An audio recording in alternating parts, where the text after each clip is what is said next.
Shalom. First and foremost, I want to give all praises, honor, and glory unto Yahweh, Bahashem, Yahweh Shai, Bahashem, Rachakadash. Double honors to the apostles of Great Millstone, and peace and salutations to the Akim who are tuning to these videos.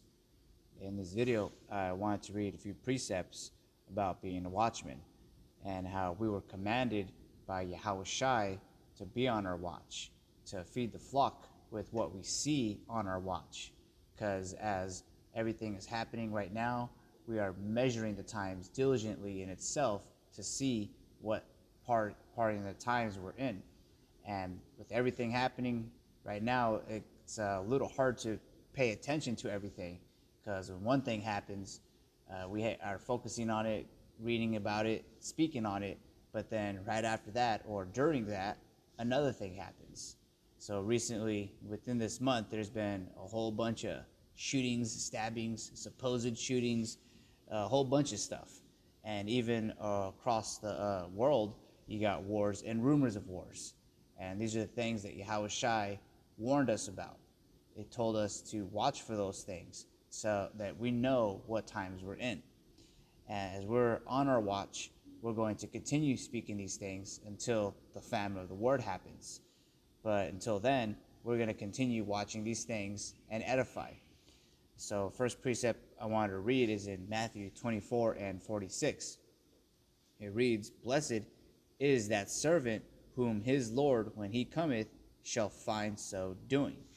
And so what we're doing right now is watching over the things and keeping the flock fed, tending to them even, so that when Yahweh Shai returns, he will find faith on the earth. He's going to see the men that he set up to do what they were set up to do. And this is another precept in John 14 and 15. "If you love me, keep my commandments." And so this right here goes into how Yahweh Shai was setting down examples and commandments for us to follow in these last days. And so really, it just echoes what the men of the Lord should be doing in these times, standing upon their watch, waiting to see what the prophecies say. And so we have this vision, we have this notion of what's to come. And before those things come, where, because we can go into various topics about the glory of the kingdom of heaven and how the nation of Israel is going to be delivered out of the captor's hands, but we still have to go through some process. We still have to see other prophecies happen before the MOTB, before the great deliverance, before the hour of temptation even. We still have to see the wars and rumors of wars happen. And as we're seeing on the news, those things are happening. So we can kind of check those things off our list, albeit they still happen as we still get closer to the return of Yahweh Shai. You're just going to constantly see those things escalate in magnitude. It's not just a one and done thing. They're going to keep happening. It ain't going to be the last shooting or altercations that are going to happen on the news. It's going to keep happening until Yahweh Shai returns and pretty much puts a stop to this madness that is Babylon, how it's giving this wine of fornication and vain philosophies to the world. But right now, we're focusing on ourselves, focusing on what Yahweh Shai commanded us to do, which is to tend to the flock. And we go into these various precepts so that we can study and show ourselves approved. That's why we constantly go into this topic, read these same scriptures, because of how strong they are in these last days. And these are the precepts you're going to want during the times of Jacob's trouble. Wisdom and knowledge is going to keep you stable in those days. That's why we're rehearsing the righteous acts right now. And as everything that's happening on the news is basically just for us really to solidify our faith, because what we're prophesying is now happening. And so I'm going to read this in 2nd Ezra 9, and I'm going to start at the top. It reads, "He answered me then and said, Measure thou the time diligently in itself, and when thou seest part of the signs past, which I have told thee before, then shalt thou understand that it is the very same time wherein the highest will begin to visit the world which he made." And pursuing to Ezekiel, as he was set up as a watchman as well, he was told to speak this message of repentance, repenting because the kingdom of heaven is at hand. But in his case, like if you read the first chapters of it, all the way to verse 9 or chapter 9, he was basically commanded to preach and prophesy to the nation, whether they hear or whether they forbear, because that act in itself is being a watchman. And now, so we know what's going to come, and then we're seeing it happen, and we're telling the population, to the nation of Israel, so-called blacks, Latinos, Native Americans, who this message pertains to.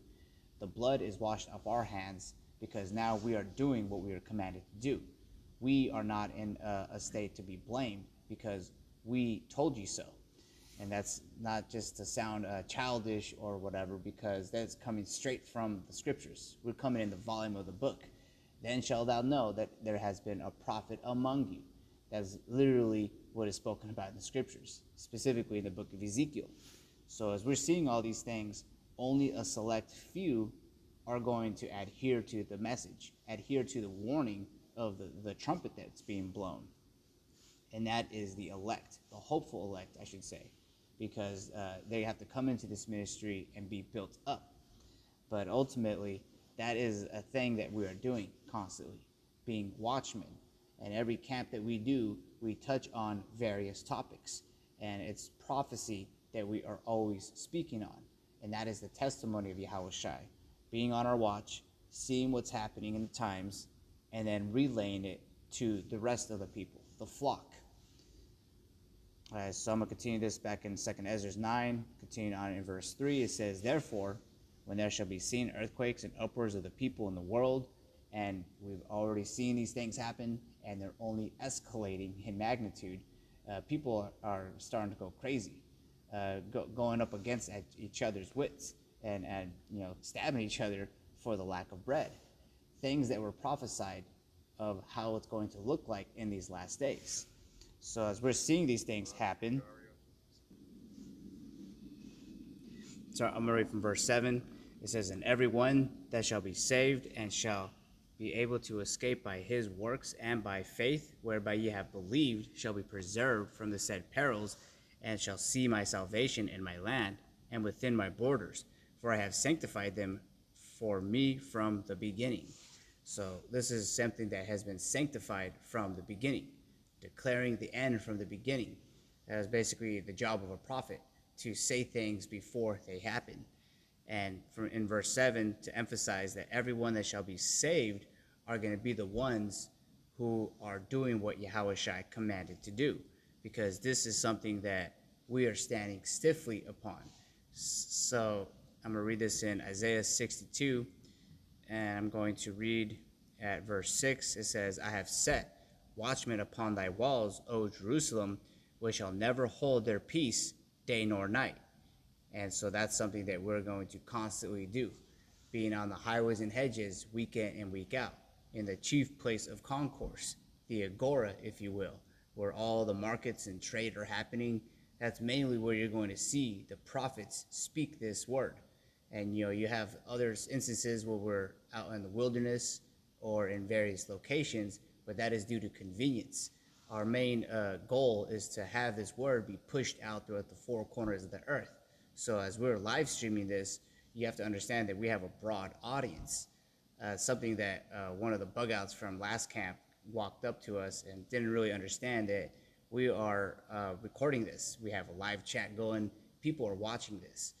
And we're not about numbers, but just to let you know that there are numbers involved with this ministry. It's just that we only care about the hopeful elect. So that's where we're more focused on. Just the small elect few who are basically coming to this word because that's Yahawashi's sheep. And so I'm going to continue on from verse 7. It says, and give him no rest till he establish, until he make Jerusalem a praise in the earth. And so that is what we're going to constantly harp on. Every time we live down here in this hellhole, not a day goes by where we don't see a transgression happen. A thing that happens because Esau Edom is in rulership. When the wicked rule, the people perish. But when the righteous are in authority, the people rejoice. And so that's something that the hopeful elect are able to perceive. All of the infractions that the society and the Edomites push out aren't going to happen in the kingdom of heaven, because we, the hopeful elect, believe that this world should be ran with a high standard, one where righteousness dwell, because the Israelites are in rulership, making sure that sin is stamped out. And so we're not going to give Yahweh B'Hashem Yahweh Shai rest until he establishes and makes Jerusalem a praise in the earth. That's something that I like to meditate constantly. Is we're yet in this day in our captivity, but we look for and hasten the return of Yahweh Shai, so that the bad things that happen down here don't happen to the nation of Israel, so that we get to that time where we're singing aloud in our beds for when we wake up, as opposed to in this society, it's the complete opposite. And so I'm going to read just a few more precepts. And so this is in Habakkuk 2:1. It says, I will stand upon my watch and set me upon the towers, and will watch to see what he will say unto me, and what I shall answer when I am reproved. And so we're going to constantly watch these things, measure the times diligently. You see how all these precepts that I read line up with each other. And so in verse 2 it says, and the Lord Yahweh B'Hashem Yahweh Shai answered me and said, write the vision and make it plain upon tables, that he may run that readeth it. And one of the biggest prophecies that we speak on is the MOTB. And for those who understand the reference, because we have to kind of police how we speak these things, because the closer we get to this, Esau Edom is going to try to his best of his ability to hinder this word and to stop and shut up the mouths of the prophets. But ultimately, this word has already gone out. This message is really falling upon the hopeful elect who have already understood this. We're just harping on these precepts, getting this instilled in our minds, so that when the evil days come, we're able to stand. So ultimately, Esau Edom failed. This word has already gone out, and it accomplished what it was sent to do, which is to seal the elect. And so continuing on in verse 3, it says, for the vision is yet for an appointed time, but at the end it shall speak and not lie. Though it tarry, wait for it, because it will surely come, it will not tarry. And the scripture speaks for itself. Literally, none of these prophecies are tarrying. You got articles coming out all the time about this MOTB and the advancements, that how this devil is getting ready to start pushing this onto the people. He's doing it in gradualism, but eventually it's going to come to a point where if you don't adhere to what this devil is offering, you're not going to be able to buy and sell. So that's why we're speaking these things, to get gearing us ready for this spiritual warfare, hammering this point down, so that when it happens, we are able to maneuver through it. And so last precept I want to read here is in 2 Ezra 2. I always like to go into the last part of this, because this is the part where Yahweh Shai is crowning the elect. But a main precept that I want to read, just to get to the point, let me see, I'm just going to jump down to, I'll just read from this whole instance right here. And so Yahweh Shai is crowning the hopeful elect. And here in verse 44, Ezra asks the angel. So I asked the angel and said, Sir, what are these? He answered and said unto me, These be they that have put off the mortal clothing and put on the immortal, and have confessed the name of the Most High. Now are they crowned and receive palms. And that's something, being a part of this ministry, we die to this world, but we live through Yahweh Shai. We're putting off the mortal, the cares and the affairs of this world. We put that on the back burner, if any. But we focus on Yahweh B'Hashem Yahweh Shai, so that he makes Jerusalem a praise in the earth until he establishes that. And so this is something that the hopeful elect, well, at this point, this vision, it is the elect, 144,000 of the nation of Israel, and all of them have that in common. And I'm going to continue on, verse 46. Then said I unto the angel, What young person is it that crowneth them and giveth them palms in their hands? So he answered and said unto me, It is the Son of the Most High, whom they have confessed in the world. Then began I greatly to commend them that stood so stiffly for the names of the Lord, Yahweh B'Hashem Yahweh Shai. And so that is being a part of the elect, is standing stiffly for his name, standing upon your watch, doing what Yahweh Shai commanded you to do.